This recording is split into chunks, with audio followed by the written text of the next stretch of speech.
The rain was coming down like a curtain the night Mark Halden first saw her. A tiny girl standing alone in the emergency room hallway, her shoes soaked, her hands shaking, and her eyes wide with fear. He didn't know her name, didn't know her story, and didn't know that this 5-year-old child was about to change the course of his life forever. Mark had come to the hospital for something quick, a routine check after days of chest tightness from stress. He wasn't expecting anything dramatic, but then he heard her small voice break through the echoing corridor. "Please, someone, help my mom." And when nobody stopped, she ran straight to him, grabbed his sleeve with her trembling fingers, and whispered the words that pulled at something deep in him. "Please don't let my mom die." Before we begin the full story, if you love emotional, real-feeling stories about kindness, hope, and humanity, make sure you subscribe to Kindness Tales. Hit the like button, leave a comment, and help us spread more goodness into the world. Now let's begin. Mark Halden was the kind of man people Googled out of curiosity.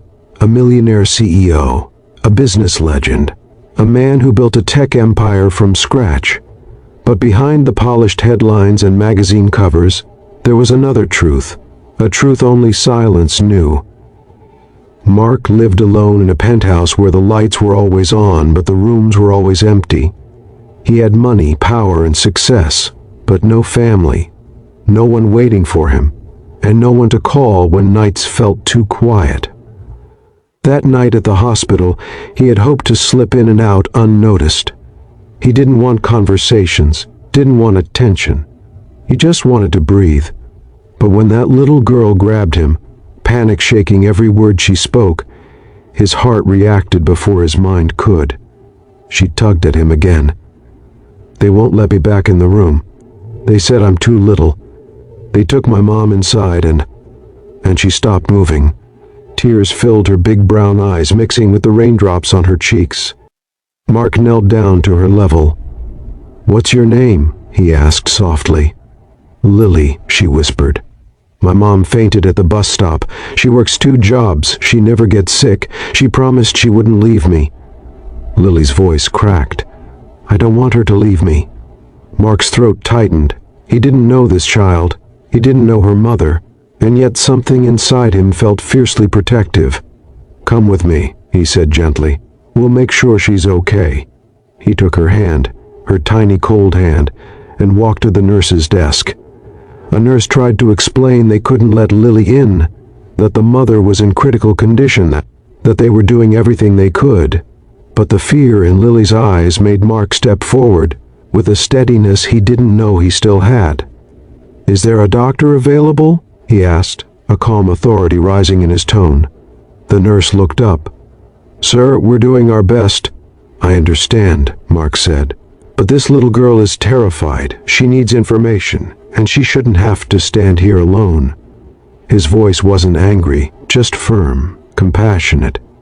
And something about that tone made the nurse nod and call someone immediately. Within minutes, a doctor walked out to speak with them.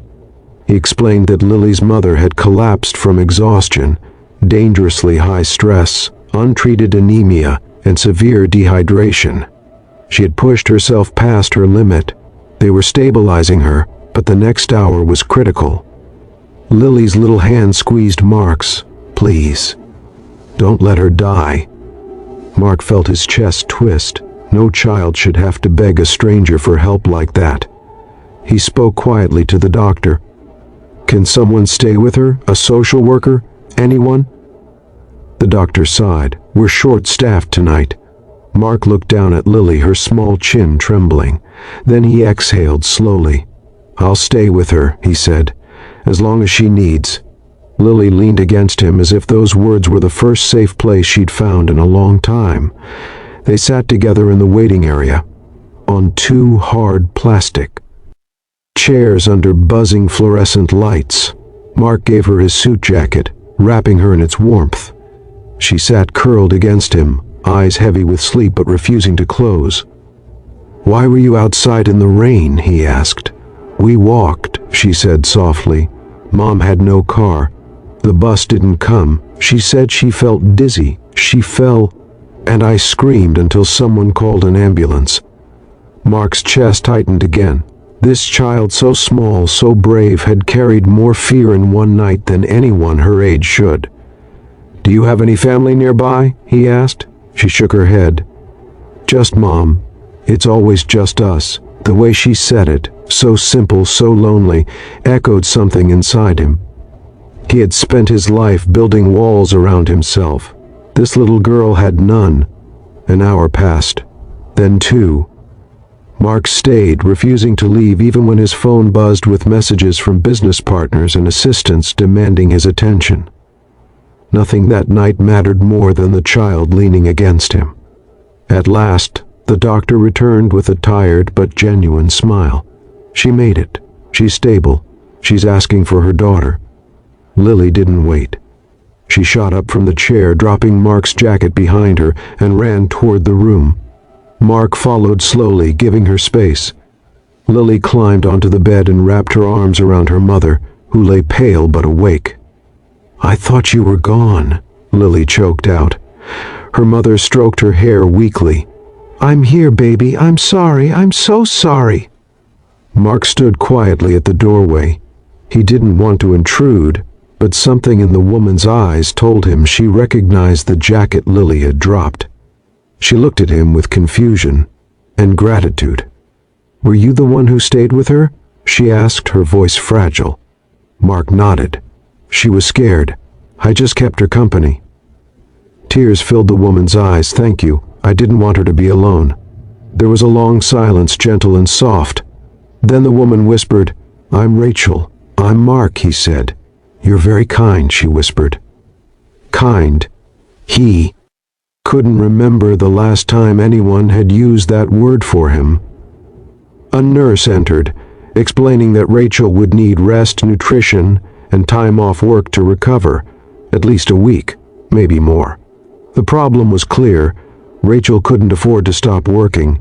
Mark watched the way Rachel held her daughter, the way fear still clung to both of them, the way exhaustion sat heavy on her face, and he knew what he wanted to do. When Rachel fell asleep from medication, Mark pulled the nurse aside. "Is there any way to arrange meals for them this week? Home visits? Supplies?" The nurse shook her head sadly. "Programs exist, but there's a long wait list." Mark nodded, a quiet determination building. "Then I'll take care of it privately." He spoke with the billing office next. He didn't announce his name or wealth. He didn't want attention. He simply said, "I'd like to cover all medical costs for the woman in room 214 and her daughter, and arrange follow-up support."